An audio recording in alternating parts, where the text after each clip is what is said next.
November 12వ తారీఖు అష్టమి బుధవారము, బుధాష్టమి చాలా విశేషమైనటువంటి రోజు. సాక్షాత్తు పరమేశ్వరుడే బుధవార వ్రతము అనేటువంటిది ఒకటి చెప్పారు.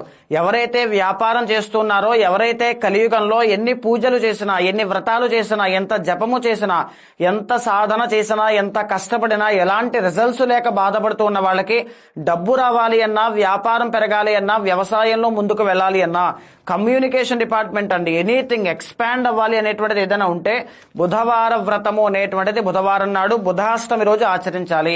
ఇదే కాకుండా ఒకవేళ చేయలేని వాళ్ళు ఏం చేయాలి అంటే ఆ రోజున నవగ్రహాల్లో బుధుడికి అభిషేకం చేయించడము, కేజీంపావు పెసలు దానంగా ఇవ్వడము తప్పకుండా చేయాలి.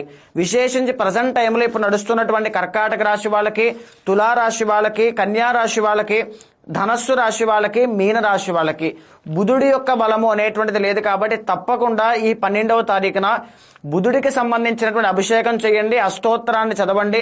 నేను పైన ఒక మంత్రాన్ని పెడతాను, ఆ మంత్రాన్ని తప్పకుండా 108 సార్లు కానీ 17 సార్లు కానీ జపం చేయండి. విశేషమైనటువంటి ధన సంపదలు కలుగుతాయి.